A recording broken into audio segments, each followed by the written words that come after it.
5 காரியங்களை சுருக்கமா உங்களோடு கூட நான் ஷேர் பண்ண விரும்புகிறேன். நம்ம வீட்டிற்குள்ள சமாதானம் எப்பவும் இருக்கணும். நீங்க சமாதானத்தை வாழ்க்கையில ரொம்ப முக்கியமானதா நினைக்கணும். எதை இழந்தாலும் பரவாயில்ல, நான் சமாதானத்தை இழக்க மாட்டேன். எதை இழந்தாலும் பரவாயில்ல, என் வீட்டுல சமாதானம் மட்டும் இருக்கணும். இந்த ஒரு டெசிஷனை ஒவ்வொரு பெண்ணும் எடுக்கணும். முக்கியமா யங் கேர்ள்ஸ் சொல்றேன். என்னால என் வீட்டுல சமாதான குறைச்சல் வரக்கூடாது, என்னால எங்க அப்பா வருத்தப்படக்கூடாது, என்னால எங்க அம்மா கண்ணீர் விடக்கூடாது. எனக்கு விருப்பமா இருக்குன்னு நான் போய் ஒரு பையனை லவ் பண்ணிட்டு இருக்கிறனால என் வீட்டுல என் பெற்றோர் கண்ணீர் விடக்கூடாது. இந்த ஒரு தீர்மானத்தை வாலிப பிள்ளைகளும் எடுக்கணும். இந்த தீர்மானத்தை திருமணமான ஒவ்வொரு பெண்ணும் எடுக்கணும். ஆனா குடும்பத்துக்குள்ள பல வேளைகளில சமாதான குறைச்சலை கொண்டு வரும்படியான சூழ்நிலைமை வரும் பொழுது ஒரு ஸ்பிரிச்சுவலா இருக்கிற ஒரு பெண் எப்படி பிஹேவ் பண்ணணும்? நம்பர் 1, என்னோடு கூட பிலிப்பியருக்கு எழுதின நிருபம் 4ஆம் அதிகாரம் 7வது வசனத்தை வாசிங்க. அப்பொழுது எல்லா புத்திக்கும் மேலான தேவ சமாதானம் உங்கள் இருதயங்களையும் உங்கள் சிந்தைகளையும் கிறிஸ்து இயேசுவுக்குள்ளாக காத்துக்கொள்ளும். அதுக்கு முந்தின வசனம், நீங்கள் ஒன்றுக்கும் கவலைப்படாமல் எல்லாவற்றையும் குறித்து உங்கள் விண்ணப்பங்களை ஸ்தோத்திரத்தோட கூடிய ஜபத்தினாலும் வேண்டுதலினாலும் தேவனுக்கு தெரியப்படுத்துங்கள். நீங்கள் ஒன்றுக்கும் கவலைப்படாமல் சொல்லுங்க. வீட்டுல பல வேளைகளில பூகம்பம் வெடிக்கும், புயல் வீசும், அலை மோதும். சமாதானமா இருந்த கணவன் கொந்தளித்து நிற்பார். ஒழுக்கமா இருந்த பிள்ளைங்க எங்கேயோ விலகி போயிடுவாங்க. நல்லா குடும்பம் நடந்துட்டு இருக்கும். திடீர்னு எதிர்பாராத ஒரு சம்பவம் நடக்கும். ஆண்டவர் சொல்லுகிறார், வாழ்க்கையில இப்படிப்பட்ட எதிர்பாராத பிரச்சனைகள் வரும்போது ஒன்னு செய்யணும். நீ ஒரு ஸ்டெப் பின்னாடி வந்துட்டு என்ன முன்னாடி விடு. ஹல்லேலூயா. என்ன செய்யணும் சொல்லுங்க, சாத்தமா சொல்லுங்க. நீ ஒரு ஸ்டெப் பின்னாடி வந்துரு, என்னைய முன்னாடி விடு. மோசே 30 லட்சம் ஜனங்களை நடத்திட்டு போனார். நடத்திட்டு போகும்போது அவருக்குள்ள ஒரு பெரிய மலைப்பு. ஆண்டவரே, நான் இவ்வளவு பேரை எப்படி ஆண்டவரே நடத்திட்டு போவேன்? நான் என்ன செய்யறதுன்னு கேட்டப்போ ஆண்டவர் சொன்னாரு, என் சமூகம் உனக்கு முன்பாக செல்லும், நான் முன்னாடி போறேன், நீ என் பின்னாடி வா, நான் உனக்கு இளைப்பாறுதல் தருகிறேன். இந்த ஒரு அறிவு, என் பிரச்சனைகளுக்கு மத்தியில நான் பின்னாடி வந்துடுவேன், ஆண்டவரை முன்னாடி விடுவேன், அவர் சமூகம் முன்னாடி போகும், அவர் எல்லாவற்றையும் பார்த்து கொள்ளுவார். ஹல்லேலூயா. இந்த வசனம் சொல்லுது, நீங்கள் ஒன்றுக்கும் கவலைப்படக்கூடாது. புருஷன் திடீர்னு நல்லா வேலை செஞ்சுட்டு இருந்த கணவனுக்கு வேலை போயிடுச்சு. அதுக்குதான் அப்பவே சொன்னேன், கேட்டீங்களா நீங்க அப்படின்னு பேசக்கூடாது. தொழில் ஒரு பெரிய நஷ்டம். நான் சொன்னேன்ல முதல்ல, நான் தான் ஜெபிக்கிறவளாச்சே, உங்களுக்கு சொன்னேன் நீங்க கேட்கலையே அப்படின்னு சொல்லிட்டு எரிகிற அக்கினியில் இன்னும் கொஞ்சம் என்ன சேர்க்க ஊத்தக்கூடாது, எண்ணெய ஊத்தக்கூடாது. நீங்க ஒன்றுக்கும் கவலைப்படக்கூடாது. ஓகே, நஷ்டம் வந்துருச்சு, ஓகே, பிள்ளை வாழ்க்கை கொஞ்சம் மாறிடுச்சு, ஓகே, நல்லா வேலை செஞ்சுட்டு இருந்த புருஷன் இப்ப கொஞ்சம் சிக்காயிட்டாரு, சரி, அதான் உதவி செய்வாங்கன்னு சொன்னாங்க, நிறுத்திட்டாங்க. நான் என்ன செய்ய மாட்டேன், ஒன்றுக்கும் நான் கவலைப்பட மாட்டேன், நான் ஒன்றுத்துக்கும் கவலைப்பட மாட்டேன். ஏன்னா எனக்கு ஒரு நம்பிக்கை இருக்குது. அந்த வசனம் சொல்லுது, ஒன்றுக்கும் கவலைப்படாமல் எல்லாவற்றையும் குறித்து சொல்லுங்க.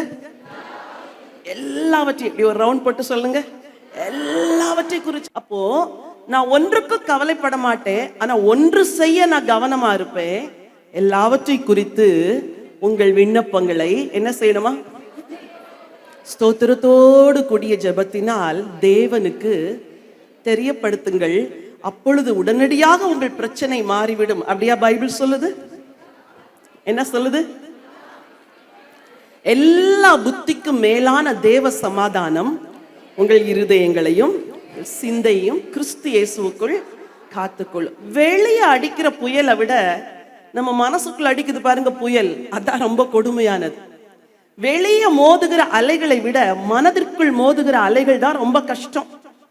வெளியே சாத்தான் செய்கிற பயங்கர கிரியைகளை விட நம்ம மனச, நீங்க பாத்தீங்களா ஸ்கிட்ல, மனச என்ன செய்யறான், தளர வச்சிடறான். மனசு தளர்ந்துருச்சுன்னா ஒரு பெண் தன் பலனை இழக்கிறாள். மனசு தளர்ந்துருச்சுன்னா ஒரு பெண் எதிலும் உற்சாகமற்று போகிறாள். மனசு தளர்ந்துருச்சுன்னா எதுலையுமே நாட்டம் இருக்காது. சாப்பாட்டு மேல நாட்டம் இருக்காது, நல்லா உடுத்தணும்னு நாட்டம் இருக்காது, பிள்ளைங்களுக்கு ஏதோ கடமையா செஞ்சு கொடுப்போம். இந்த மனசை தளர வைக்கிற வேலையைத்தான் பிசாசு செய்யறான். ஆனா நீங்க என்ன செய்யணும்? ஒன்றுக்கும் கவலைப்படாமல், சொல்லுங்க வசனத்தை முடிங்க. ஒன்றுக்கும் கவலைப்படாமல் எல்லாவற்றை குறித்து உங்கள் விண்ணப்பங்களை என்ன செய்யணுமா? ஸ்தோத்திரத்தோடு கூடிய ஜெபத்தினால் தேவனுக்கு தெரியப்படுத்துங்க. சோதனைகள் வரும்போது பல வேளைகள்ல தனியா ஜெபிக்க முடியாது. அதனாலதான் ஒவ்வொரு ஆவிக்குரிய பெண்ணுக்கும் ஒரு ஜெப ஐக்கியம் வேணும். ஒருவேளை உங்க வீட்டுல உங்க கணவன், நீங்க 2 பேருமே ரட்சிக்கப்பட்டவங்களா இருந்தா உங்க வீட்டுல ஒரு சின்ன ஜெபம் நடந்தே ஆகணும். பைபிள்ல ஒரு வசனம் சொல்லுது, என் வீடு சகல ஜனங்களுக்கும் ஜெப வீடு எனப்படும். உங்கள் அருகில் இருக்கிற யாராவது 2 பேரை கூப்பிட்டு வாரம் ஒரு நாள் ஜெபிக்கிற ஒரு ஜெப பழக்கம் உங்களுக்கு இருக்கணும். அப்படி இல்ல, சபையில நடக்கிற மீட்டிங்க்கு நான் ரெகுலரா போக முடியும்னா அங்க உள்ள உபவாச ஜெபத்துக்கு நீங்க போகணும். ஆராதனைக்கு சர்ச்சு நிரம்பி இருக்கும். உபவாச ஜெபத்துல 1/4 தான் சர்ச்சு நிரம்பி இருக்கும், வரவே மாட்டாங்க மற்றவங்க எல்லாம். ஆனா நீங்க சோதனை காலத்துல ஒன்று உங்கள் தனி ஜெபத்தை ஸ்டெபிலைஸ் பண்ணிடணும். என்னானாலும் பரவாயில்ல, அதே 4 மணிக்கு எந்திரிப்பேன். என்னானாலும் பரவாயில்ல, அதே 5 மணிக்கு எந்திரிப்பேன். என்னானாலும் பரவாயில்ல, காலையில 1/2 மணி நேரம் ஜெபம் பண்ணி தான் முடிப்பேன். என்ன ஆனாலும் பரவாயில்ல, என் ஜெபத்தை என்ன செய்ய மாட்டேன், விட மாட்டேன். அப்படி செய்யும் பொழுது என்ன நன்மை கிடைக்கும்னு சொல்றேன். பிரச்சனை தீருகிறதோ இல்லையோ, உங்க மனசு சரியாயிரும். ஓகே, பிரச்சனை அப்படிதான் இருக்குது, அதே கோபதாபங்கள் தான் வீட்டுல இருக்குது, கணவனுடைய வாழ்க்கை மாறல, கணவன் இன்னும் அந்த பெண்ணோட ஐக்கியமா தான் இருக்கிறாரு. ஆனா நான் ஜெபத்தை விட மாட்டேன், நான் ஜெபத்தை விட மாட்டேன், நான் ஜெபத்தை விட மாட்டேன், நான் ஜெபத்தை விட மாட்டேன். வேதத்துல பெண்கள் அப்படித்தான் சூழ்நிலைகளை ஜெயிச்சாங்க. பெஸ்ட் எக்ஸாம்பிள் அன்னாள். அன்னாளுக்கு பெரிய பிரச்சனை என்ன? இல்ல, வீட்டுல குழந்தை இல்ல. அது இஸ்ரவேலிலே ஒரு பெரிய நிந்தை. அப்போ சீலோவில் இருக்கிற ஆசரிப்பு கூடாரத்துக்கு அன்னாள் கடந்து சென்று கண்ணீரோட ஆண்டவற்றை ஜெபம் பண்றாங்க. ஜெபம் பண்ணிட்டு வந்தாச்சு. கர்த்தர் ஜெபத்துக்கு பதில் கொடுத்தாரா இல்லையா? சொல்லுங்க.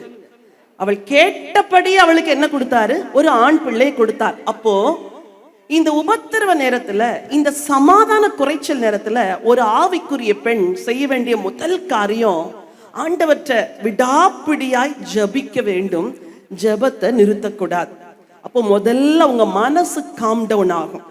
பிரச்சனையை நீங்களும் உங்க ஹஸ்பண்ட் 2 பேரும் சேர்ந்து ஃபேஸ் பண்றீங்க.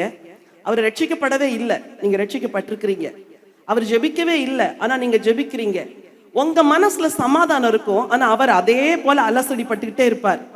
உடனே திட்டக்கூடாது. இதுக்கு தான் சொன்னேன் ஆண்டவரை ஏத்துக்கோங்கன்னு சொன்னேன், இதுக்கு தான் சொன்னேன் சர்ச்சுக்கு வாங்கன்னு சொன்னேன் அப்படின்னு அந்த நேரத்துல என்ன செய்யக்கூடாது? பேசக்கூடாது. நீயாச்சு உன் ஆண்டவராச்சுன்ட்டு வேற மாதிரி எல்லாம் திட்டிடுவார் அவரு. சோ அப்படி அவர் கொந்தளிக்கும் போது மனசுக்குள்ள ஜோமன், ஆண்டவரே இவர் உண்மை தேட உதவி செய்யுங்க, இந்த சூழ்நிலை மேல இவர் உண்மை நேசிக்க உதவி செய்யுங்க, இந்த சூழ்நிலை மேலையாவது இவர் உண்மை நாடி வர, உண்மை தேடி வர உதவி செய்யுங்கன்னு ஜெபம் பண்ணும்போது ஆண்டவர் சூழ்நிலைமைகளை மாற்றுவார். இன்னொரு குடும்பத்துல பிள்ளைகளாலே பிரச்சனை வந்துச்சு. நான் சொன்னேன் முதலாவது தேவைகளால் பிரச்சனை. அன்னாளுடைய குடும்பத்துல தேவையினால பிரச்சனை வந்துச்சு, ஜெபத்தினால் அந்த பெண் அதை மேற்கொண்டாள். சில குடும்பங்கள்ல பிள்ளைகளால பிரச்சனை. நம்ம பிள்ளைங்க 3 வயசு இருக்கும்போது தங்கங்களாகவும் வைரங்களாகவும் இருப்பாங்க, அப்படித்தானே? உட்காருனா உட்காருவாங்க, எந்திரினா எழும்புவாங்க, படுனா படுப்பாங்க, பேசாதன்னா பேச மாட்டாங்க. ஆனால் 7 வயது ஆன உடனே அங்க ஒரு சின்ன டெய்ல் முளைக்க ஆரம்பிக்கும்ல, அந்த வால் எங்க இருந்து தான் வரும்னு தெரியாது. அப்ப சொல்லுவீங்க, இந்த ஸ்கூல்ல போட்டதே தப்புமா, இந்த ஸ்கூல்ல போட்டதுல இருந்து என் பிள்ளை வாலாயிருச்சு அப்படின்னு சொல்றீங்க. அதெல்லாம் ஒரு பகுதி இருந்தா கூட பிசாசு நம்ம குடும்பத்தின் நம்ம பிள்ளைங்களை தான் டார்கெட் பண்றான். சோ நம்ம இப்ப பாத்தீங்க இல்லையா, நம்ம பிள்ளைங்களை டார்கெட் பண்ணி அவர்கள் கடவுளை விட்டு தூரம் போகவும், நம்முடைய கண்களுக்கு முள்ளுகளாக நெருஞ்சில்களாக மாறவும் பிசாசு கிரியை செய்கிறான். அப்போ ஜெபிக்கிற ஆவிக்குரிய பெண்களாகி நீங்க என்ன செய்யணும்? நல்லா கவனிங்க. உங்க வாழ்க்கையின் அடுத்த, உங்க ஸ்பிரிச்சுவல் லைஃபுக்கு அடுத்து ரொம்ப நீங்க ஃபோக்கஸ் பண்ண வேண்டியது உங்க பிள்ளைங்க வாழ்க்கையை தான் ஃபோக்கஸ் பண்ணணும். மோசே பெரிய தலைவனா மாறுவான்னு தெரிஞ்சது, அவன் நாட்கள்ல ஒரு சட்டம் வந்துச்சு. என்ன சட்டம்? பிறக்கிற ஆண் பிள்ளைகள் எல்லாம் என்ன செய்யணும்? தூக்கி நைல் நதியில போட்டுறணும் அப்படின்னு.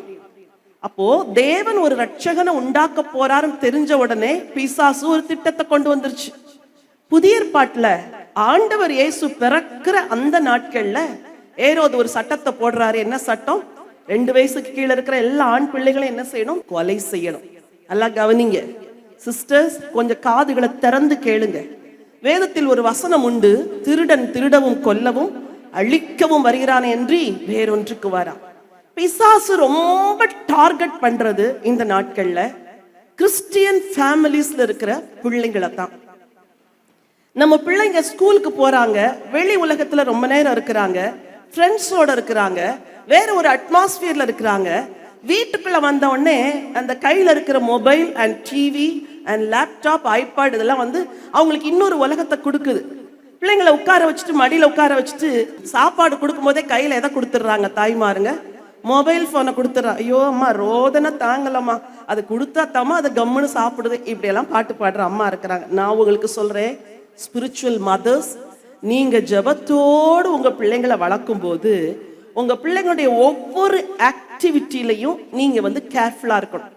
ஸ்கூல்ல இருந்து வந்த உடனே திடீர்னு ஒரு கெட்ட வார்த்தை பேசுதுன்னு வச்சுக்கோங்க, உடனே பலார்னு கன்னத்துல அடிக்க கூடாது. கூப்பிட்டு உட்கார வச்சு, பாரு எங்கிருந்து படிச்சுட்டு வந்த இது அப்படின்னா, அது கிளாஸ்ல இல்ல என் ஃப்ரெண்டு அப்படி சொன்னா அப்படின்னு சொல்லுவது. உடனே கூப்பிட்டு சொல்லணும், நீ யார் தெரியுமா? நீ ஏசப்பா பிள்ளை, சரியா? நீ இந்த வார்த்தையெல்லாம் என்ன செய்யக்கூடாது? பேசக்கூடாது. ஃப்ரெண்டு பேசலாம், நீ பேசக்கூடாது. ஆஸ் ஸ்பிரிச்சுவல் மதர்ஸ் உங்களுக்கு ஒரு பெரிய பொறுப்பு என்ன இருக்குன்னா, சின்ன வயசுல இருந்தே குழந்தைகளுக்கு போதிக்கிற ஒரு பெரிய பொறுப்பு இருக்குது. என்ன பொறுப்பு? போதிக்கணும். ஒவ்வொன்னையும் போதிக்கணும். சின்னதை போதிக்கணும். ஒரு சாக்லேட்டை டப்புன்னு வாயில போட போதுன்னா கையை பிடிச்சிட்டு ஏசப்பாவுக்கு தேங்க்ஸ் சொல்லிட்டு வாயில போடு அப்படின்னு சொல்லி கொடுக்கணும். சாப்பிட உட்காரும் போது செர்லாக் ஊட்டும் போதே நீங்க வந்து அந்த பிள்ளை கண்ணுக்கு முன்னாடி இந்த செர்லாக்கு ஜெபம் பண்ணிட்டு ஊட்ட பழகணும். அப்ப சின்னதா 1.5 வயசுல 2 வயசுல சாப்பாடை ஊட்டும் பொழுதே ஜெபித்து ஊட்டும் பொழுது அந்த குழந்தை பாக்குது. சாப்பிடணும்னா என்ன செஞ்சுட்டு தான் சாப்பிடணும்? ஜெபம் பண்ணிட்டு தான் சாப்பிடணும். படுக்க போகும்போது ஜெபம் பண்ணிட்டு தான் படுக்கணும். பெரியவங்க வந்தா மரியாதையா பேசணும். இந்த மாதிரி சின்ன சின்ன காரியத்தை mothers you should teach your children. ஸ்கிட்ல போட்டாங்கல்ல, கல்யாணம் ஆகி போன பிறகு கூட என்ன செய்ய தெரியல, டீ போட தெரியல, சமைக்க தெரியல. இன்னைக்கு நிறைய ஃபேமிலிஸ்ல இதுதான். கம்ப்யூட்டரை வச்சா எல்லாம் தெரியும் அவளுக்கு, A to Z she knows everything. கிச்சனுக்கு அனுப்புனா ஒரு காஃபி போட தெரியல, ஒரு சமைக்க தெரியல. இன்னைக்கு பிரச்சனை அதுதான். எங்கள்ஸ் எல்லாம் கொஞ்சம் கை தூக்குங்க பார்க்கலாம்.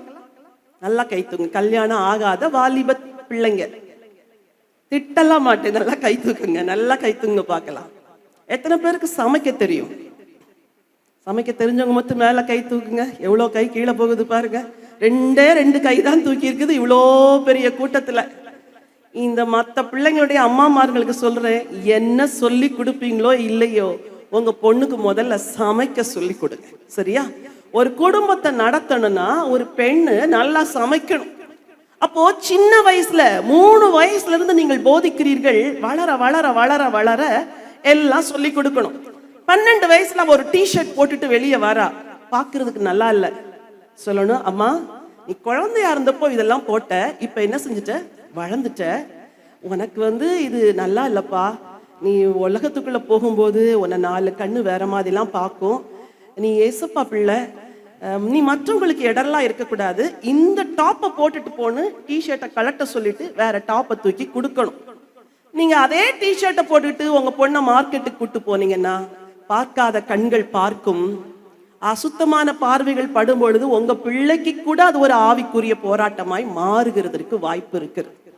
அப்போ 3 வயசுல போதிக்க துவங்குகிற நீங்க 5 வயசுல போதிக்கணும், 7 வயசுல போதிக்கணும், 8 வயசுல போதிக்கணும், 10 வயசுல போதிக்கணும், அவ டீனேஜ் ஆன பிறகும் போதிக்கணும், கல்யாணத்துக்கு முன்னாடியும் அவளுக்கும் போதிக்கணும், அவனுக்கும் போதிக்கணும். கல்யாணம் ஆன பிறகு போதிக்கிற வேலையை நிறுத்திடணும், சரியா? அது வந்து அவங்க ஃபேமிலி. இப்போ அவங்க நடத்தணும். சண்டை போட்டோம், அது போட்டோம், அப்பப்போ சில ஆலோசனை சொல்லணும். ஆனா உங்களுடைய டீச்சிங்ஸ் வந்து ஆஃப்டர் மேரேஜ் போகக்கூடாது. சில ஆண் பிள்ளைகள் இருக்கிறாங்க, அம்மா கிழிச்ச கோட்டை என்ன செய்ய மாட்டாங்க? தாண்டவே மாட்டாங்க. எங்க அம்மாவுக்கு அதான் பிடிக்கும், எங்க அம்மாவுக்கு அதான் பிடிக்கும், எங்க அப்பாவுக்கு அதான் பிடிக்கும். அவளுக்கு கோபம் வருது. எல்லாத்துக்கும் உங்க அம்மா அப்பானா எதுக்கியா என்ன கல்யாணம் பண்ண அப்படின்னு அவ கேட்கிறா.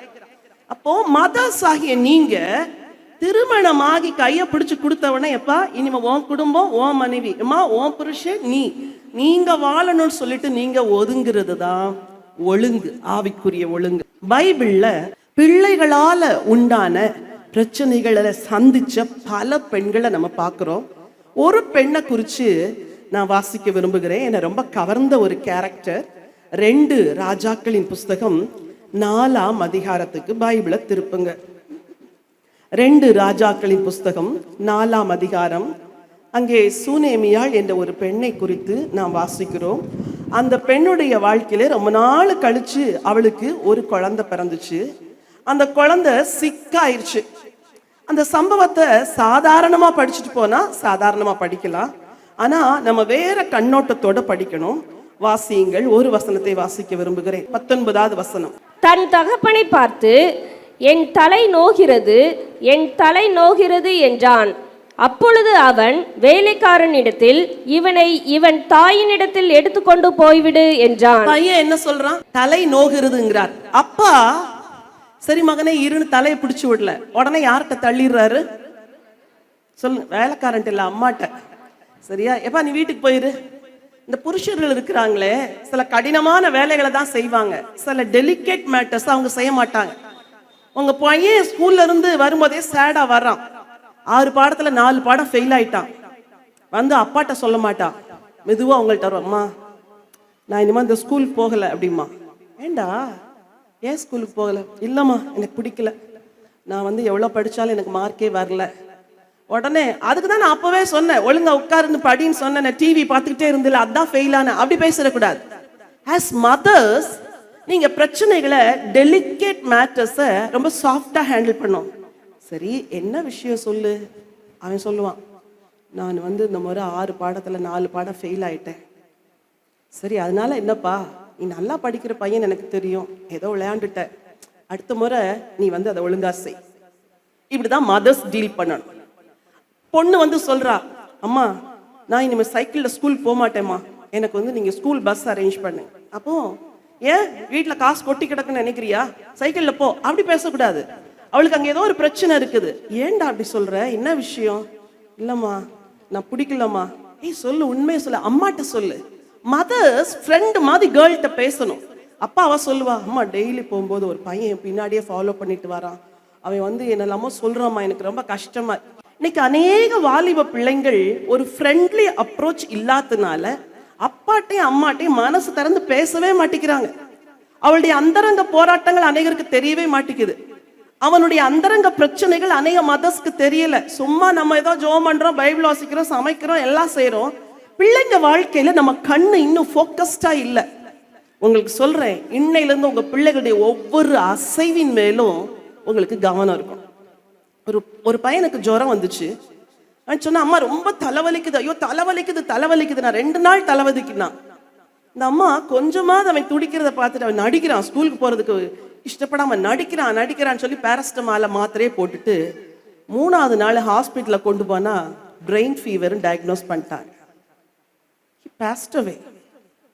அவன் இறந்து போயிட்டான். இப்போ ஒரு குழந்தை தலைவலியில துடிக்குது அப்படின்னா அந்த தாய்க்கு அது தெரியணும். இது எதனால? நடிக்கிறான்னு சொல்லிட்டு கடைசியில பிள்ளையே இழந்து போன ஒரு புத்தியற்ற தாயை போல நீங்க யாருமே இருக்கக்கூடாது. பிரச்சனைகள் வரும்போது ஜெபம் பண்ணணும். பிள்ளைங்க வாழ்க்கையில பிரச்சனை வரும் பொழுது மதர் தான் அங்க டீல் பண்றாங்க.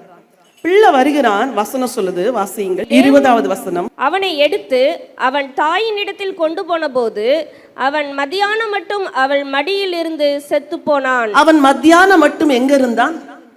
அவள் மடியில் இருந்தான். பிள்ளைங்க கம்ஃபர்ட்டை எங்க தேடி வருவாங்க தெரியுமா? ஒரு தாயின் மடி. எனக்கு முந்திலாம் எங்க அம்மா மடியில படுத்த ஞாபகம் சின்ன பிள்ளையில இருக்குது. ஆனா இப்ப பாருங்க, அந்த டெண்டர் அஃபெக்ஷனே இல்ல ஃபேமிலிஸ்ல. எல்லாம் மெக்கானிக்கலா நடக்குது. காலையில் எழும்பணும், டியூஷன் போகணும், ஸ்கூலுக்கு போகணும், வரணும், அப்புறம் சாப்பிடணும், அப்புறம் படிக்கணும். பிள்ளைங்களோட மதர்ஸ், உங்களுக்கு நான் சொல்றேன், ஒரு டெண்டர் அஃபெக்ஷன், அதாவது ஒரு இன்பமான ஒரு பாசத்தை மதர்ஸ் காட்டணும். எப்பவுமே கடுகடுன்னு இருக்காதீங்க, எப்பவுமே ஸ்ட்ரிக்டா இருக்காதீங்க. அந்த பையன் தலைவலிக்கணும்னே அம்மா மடியில வந்து படுத்தான். இப்ப மதர் வந்து பொறுப்பை கையில் எடுக்கிறாங்க. வசனம் சொல்லுது செத்து போனான் அப்படின்னு இருக்குது. நீங்களா நானா இருந்திருந்தா ஒரு கூப்பாடு போட்டிருப்பான் பாருங்க, ஓ என்று அழுதி ஊரையை கூட்டு. ஆனா அந்த பெண் இல்ல, அவ ஒரு விசுவாச பெண். அவளுக்கு என்ன நம்பிக்கை? இந்த பிள்ளை ஜெபம் பண்ணி பிறந்தான். இந்த பிள்ளைய கடவுள் கொடுத்தார். கடவுள் கொடுத்தால் கடவுள் என்ன செய்ய மாட்டார்? எடுக்க மாட்டார்.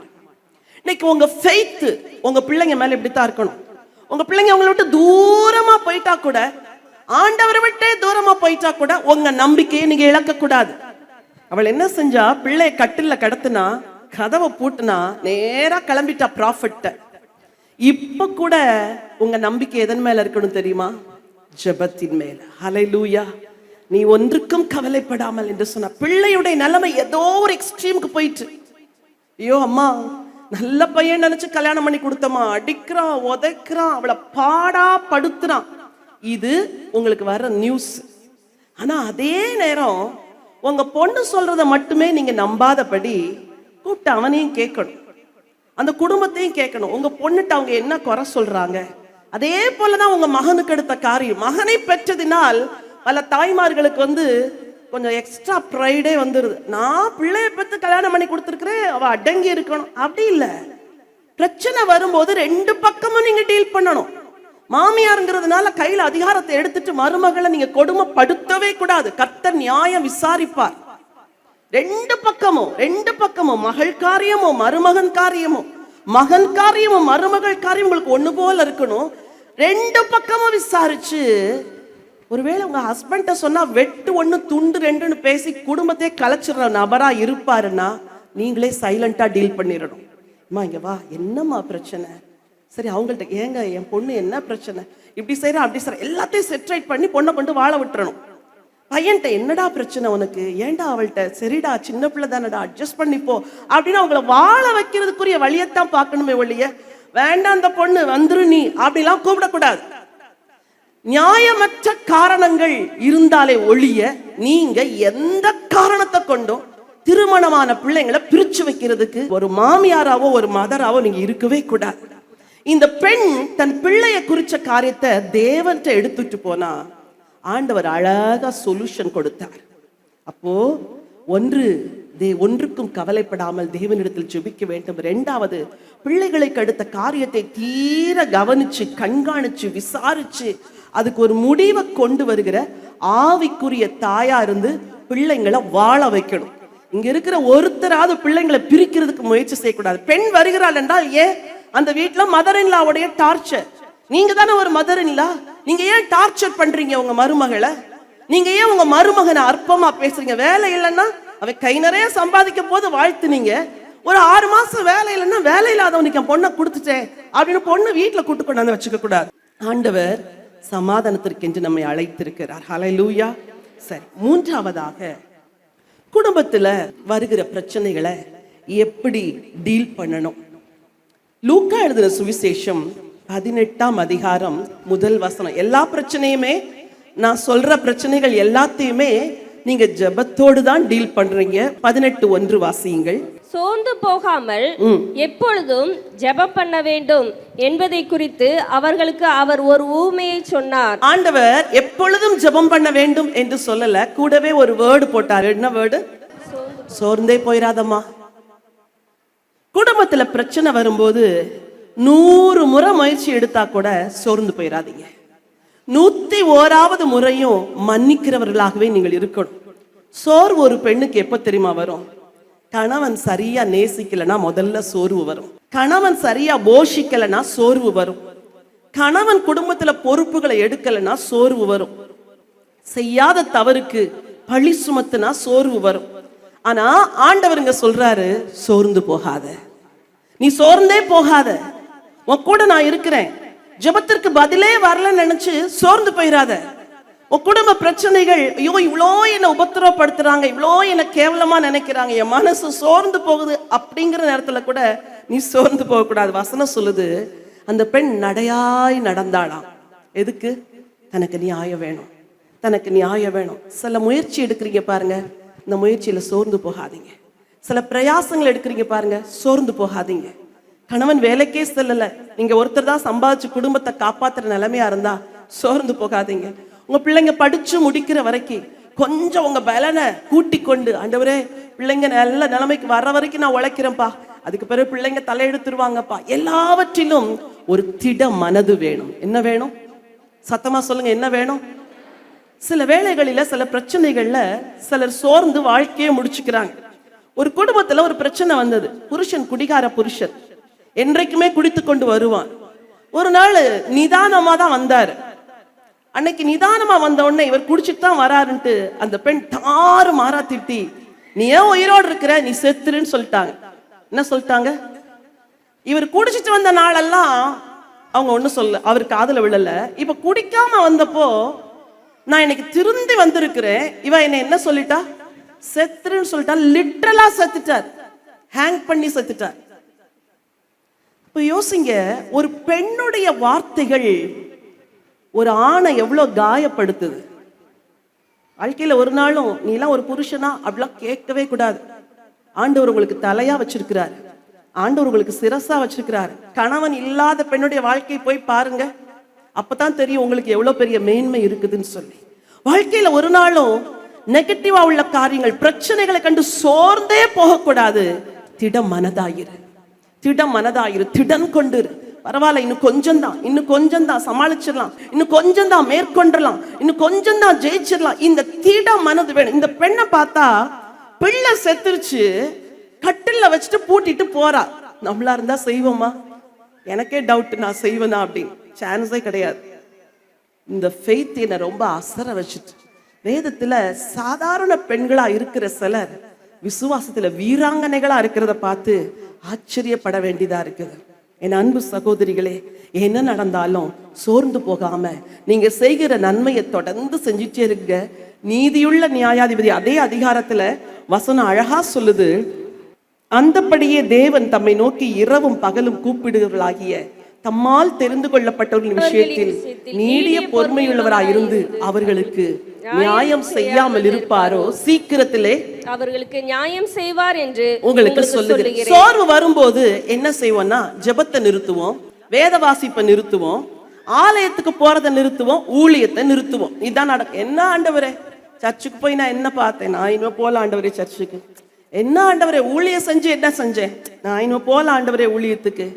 சிஸ்டர், நீங்க சர்ச்சுக்கு போகாததுனாலோ ஊழியம் செய்யாததுனாலோ உங்க பிரச்சனை மாற போறது இல்ல. ஆண்டவர் ஒரு சிலர் தான் நம்பி இருக்கிறாரு தனக்காக.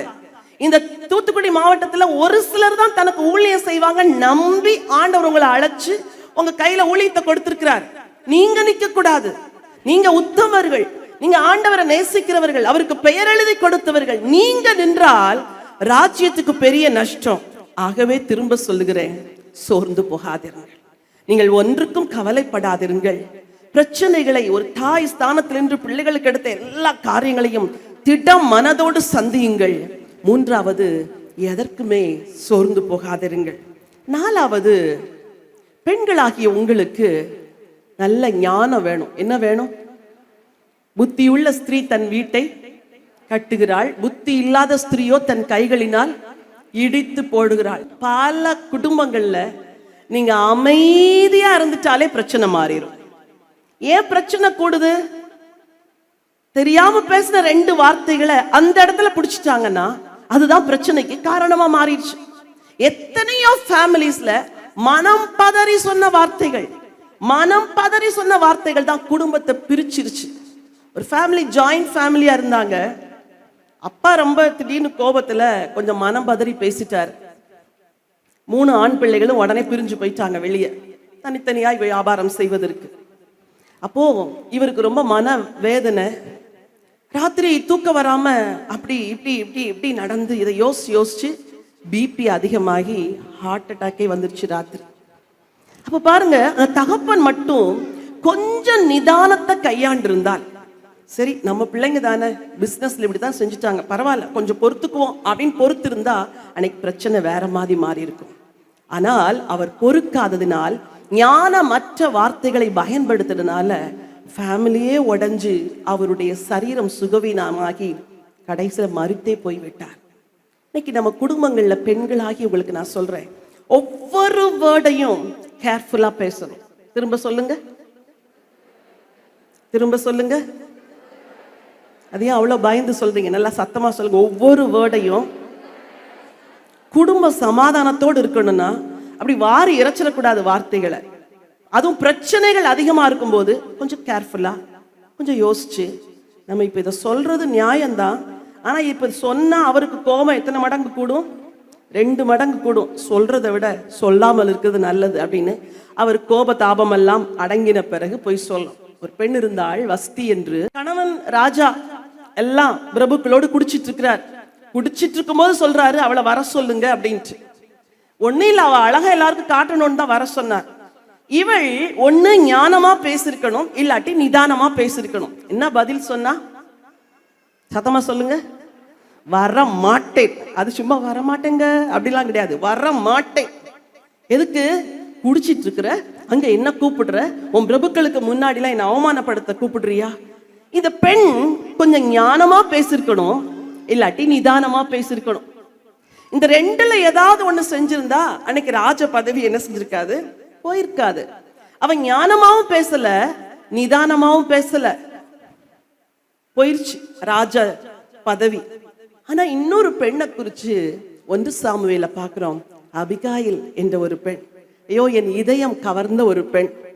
அவளுடைய புருஷன் பெயர் நாபால். அவனுக்கு பேர் பைத்தியக்காரன், முரடன் என்பது அதன் பொருள்.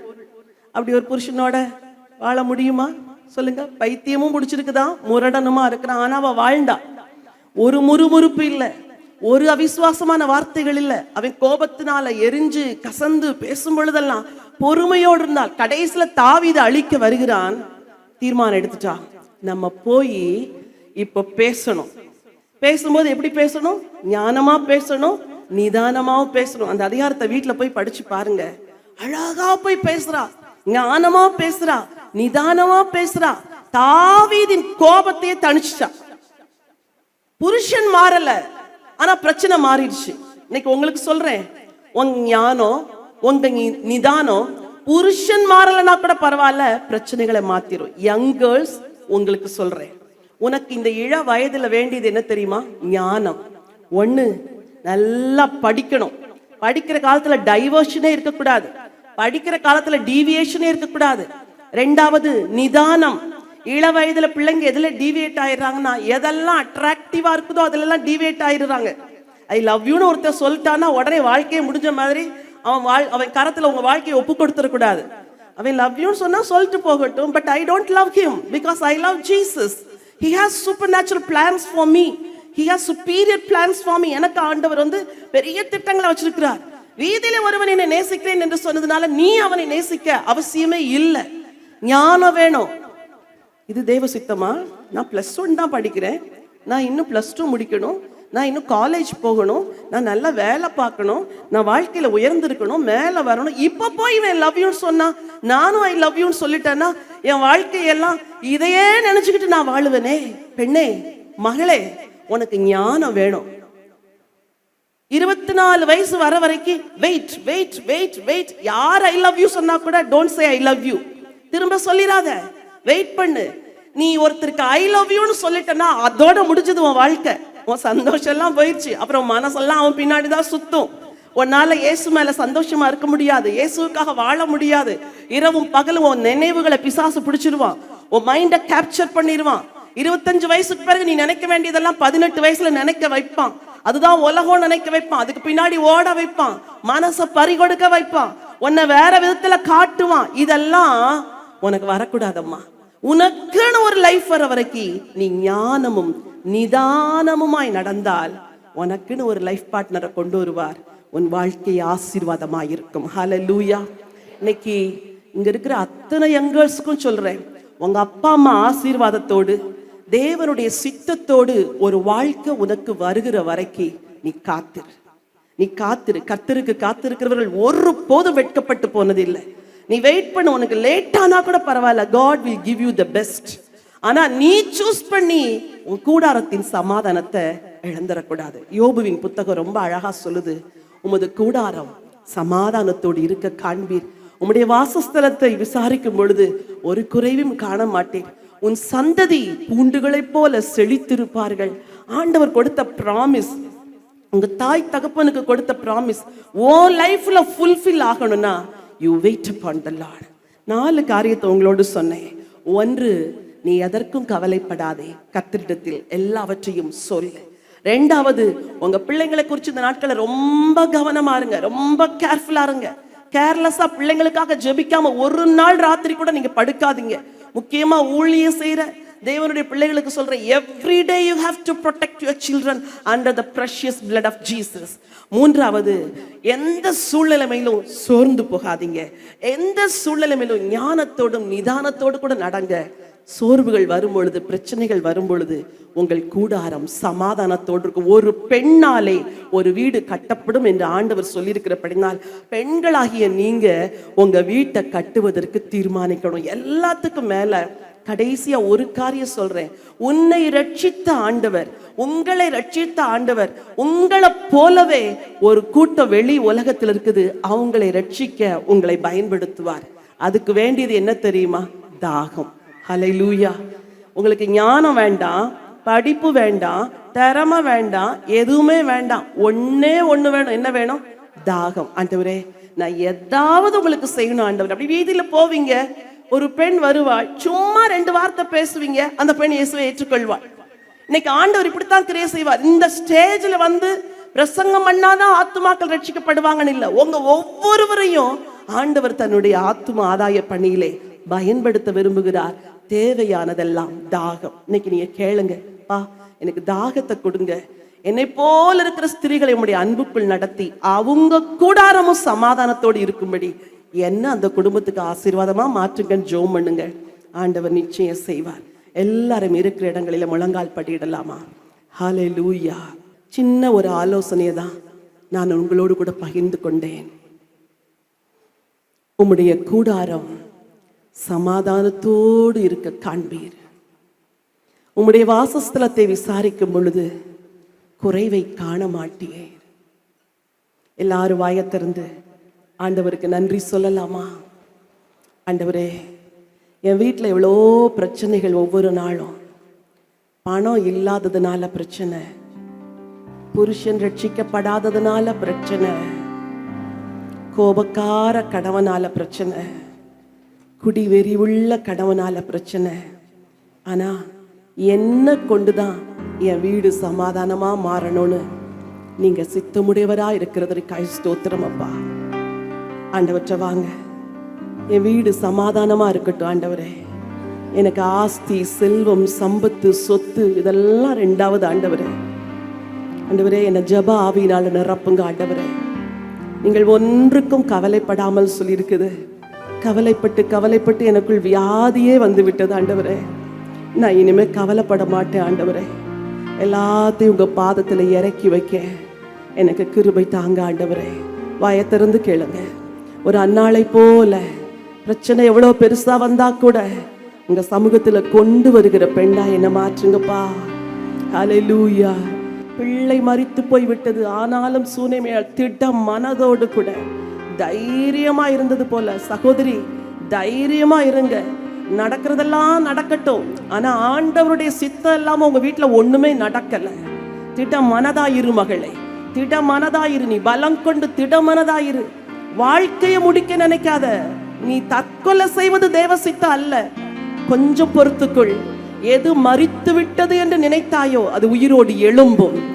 எதுல நம்பிக்கை இல்லை நினைச்சியோ அதுல கர்த்தர் ஒரு புது துவக்கத்தை தருவார். முற்றுப்புள்ளி அல்ல, உன் ஆண்டவர் உனக்கு புது துவக்கத்தை தருவார். பிள்ளை செத்து போறது உண்மைதான், ஆனா பிள்ளை உயிரோடு எழுந்தது என்று சொல்லி அந்த அதிகாரம் சொல்கிறது. உன் நம்பிக்கைகள் உயிர்த்தெழும் மகளே. உன் நம்பிக்கை வீண் போகாது, நிச்சயமாகவே முடிவு உண்டு. திடன்கொள் மகளே, திடமனதாயிரு, தைரியமாயிரு, மேற்கொள். இந்த இடத்துல இருந்து நீ போகும்போது பிரச்சனையை மேற்கொள்ளுகிற ஒரு பலத்தை ஆண்டவர் உனக்கு தந்து அனுப்புகிறார். அவரை வாயை திறந்து கேளு, என்னை பலப்படுத்தி அனுப்புங்க ஆண்டவரே. நான் திடமனதா எல்லாவற்றையும் சந்திக்க கிருபை தாங்க. சோர்ந்து போகாது ஜெபம் பண்ண வேண்டும் என்று கற்றுக் கொடுத்த அந்த பெண்ணின் வாழ்க்கையிலிருந்து நீயும் கற்றுக்கோமா. சோர்ந்து போயிராதம்மா. உன் ஜெபத்தை இழந்துராத, உபவாசத்தை நிறுத்திராத. அவள் நடையாய் நடந்தாள். வேதம் சொல்லுகிறது சீக்கிரத்தில் நியாயம் செய்வார். இன்றைக்கு உனக்கும் அதுதான் வார்த்தை. உன் தேவன் சீக்கிரத்தில் நியாயம் செய்வார். இரவும் பகலும் தம்மை நோக்கி கூப்பிடுகிற தம்மால் தெரிந்து கொள்ளப்பட்ட ஓ விஷயத்துல ஆண்டவர் சீக்கிரம் நியாயம் செய்வார். சோர்ந்து போகாதே மகளே. எல்லாத்திலையும் ஞானத்தோடு நிதானத்தோடு நடக்க கிருபை தாங்கப்பா. கையேந்தி கேளுங்க ஆண்டவற்றை, எனக்கு புத்தி தாங்க ஆண்டவரே. உன் கணவர் பலமுறை உன்னை புத்தியற்றவள் என்று உன்னை வார்த்தையினால் காயப்படுத்தினது உண்மைதான்.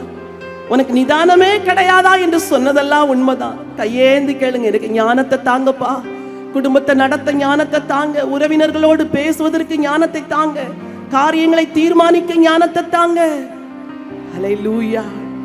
எல்லாவற்றுக்கும் மேலாய் என் கூடார சமாதானமா இருக்கிற மாதிரி என்னை சுற்றி இருக்கிற பெண்களுடைய கூடார சமாதானமா இருக்க என்ன ஒரு கருவியாய் பயன்படுத்துங்கப்பா. இன்னைக்கு ஒரு தாகத்தோடு கேளுங்க, எனக்கு அந்த ஆத்தும பாரத்தை தாங்க ஆண்டவரே. ஆண்டவரே, நான் ஒரு என்ன பிரச்சனை இருந்தாலும் என்னை எதுக்கு உடைக்கிறீங்க? மற்றவங்களை ஆசீர்வதிக்கிறதுக்கு தான் என்ன உடைக்கிறீங்கன்னு நான் நம்ப உதவி செய்யுங்க ஆண்டவரே. ஹல்லேலூயா.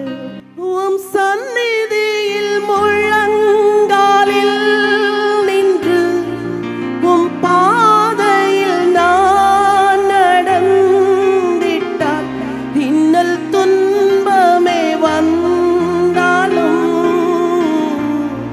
நான் பின் திரும்பேனே. உம் சந்நிதியில் முழங்காலில் நின்று உம் பாதையில் நான் நடந்திட்டால் இன்னல் துன்பமே வந்தாலும் நான் பின் திரும்பேனே. உம்மையே நான் நேசிப்பேன். வாலிப பிள்ளைங்கள்லாம் சொல்லுங்க, உம்மையே நான் நேசிப்பேன், உம்மையே நான் நேசிப்பேன். உன்னத நீரே, உம் சந்நிதியில் முழங்காலில் நின்று உம் பாதையில் நான் நடந்திட்டால் இன்னல் துன்பமே வந்தாலும் நான் பின் திரும்பேனே. எல்லாரும் உங்க முழங்கால்களை ஆண்டவர் கரத்துல ஒப்பு கொடுத்து சொல்லுங்க, ஆண்டவரே, நான் ஒன்றுக்கும் கவலைப்படாமல் எல்லாவற்றை குறித்து என் விண்ணப்பங்களை ஸ்தோத்திரத்தோடு கூடிய ஜெபத்தினால் உமக்கு தெரியப்படுத்துவேன் ஐயா. நீர் பதில் தருகிற வரைக்கும் நான் சோர்ந்து போக மாட்டேன், நான் தளர்ந்து போக மாட்டேன், நான் திடமனதா இருப்பேன், ஞானமாய் நிதானமாய் நடப்பேன். எல்லாவற்றுக்கும் மேலாய் இந்த தாகத்தோடு அநேகரை உம்மண்டை கொண்டு வருவேன் ஆண்டவரே. வலது கரத்தை உயர்த்துங்க. உம்முடைய ஆசீர்வாதம் உம்முடைய பிள்ளைகளின் சிரசில இறங்கட்டும் ஆண்டவரே. உம்முடைய அடியாளுடைய குடும்பத்திற்காய் ஜெபிக்கிறேன். ஒவ்வொரு குடும்பத்தையும் ஆசீர்வதிங்க, ஒவ்வொருடைய கணவரையும் ஆசீர்வதிங்க, ஒவ்வொருடைய பிள்ளைகளை ஆசீர்வதிங்க. என் அன்பு வாலிப பிள்ளைகளை ஆசீர்வதிங்கப்பா. இவருடைய வாழ்க்கை ஜெயமுள்ள வாழ்க்கையா இருக்கட்டும், வெற்றி வாழ்க்கையா இருக்கட்டும் ஆண்டவரே. ஒருவராலும் வஞ்சிக்கப்படாதபடிக்கு பிள்ளைகளை கிருபைக்குள் மூடி மறைத்துக் கொள்வீராக. கணவனை இழந்த பெண்கள் வந்திருப்பார்கள் என்றால் அவர்களுக்காகவும் நான் ஜெபம் செய்கிறேன். உம்முடைய ஆறுதல் அவர்களை மூடிக்கொள்ளட்டும் ஆண்டவரே. இந்த கடைசி செஷன்ல உம்முடைய ஆசீர்வாதம் எல்லாருடைய சிரசின் மேல் இறங்குவதாக. வாயை திறந்து சொல்லுங்க, ஆண்டவரே, உம்முடைய ஆசீர்வாதத்துக்காய் நன்றி, உம்முடைய ஆசீர்வாதத்துக்காய் நன்றி. பனி போல உம்முடைய பிரசன்னம் இறங்கட்டும். ஒவ்வொருவரையும் ஆசீர்வதிங்க ஆண்டவரே. சீக்கிரத்துல நியாயம் செய்வேன்னு சொல்லியிருக்கிறீங்க ஆண்டவரே. ஒவ்வொருவருக்கும் சீக்கிரத்துல நியாயம் செய்வீராக. தாழ்த்தி உடைய கரத்தில் ஒப்பு கொடுக்கிறோம். ஜனங்களை ஆசீர்வாத நிறைவோடு கூட அனுப்புங்க ஆண்டவரே. மீட்பெரும் இரட்சகருமாம் இயேசு கிறிஸ்துவின் நாமத்தில் வேண்டிக் கொள்கிறோம் ஜீவனுள்ள நல்ல பிதாவே.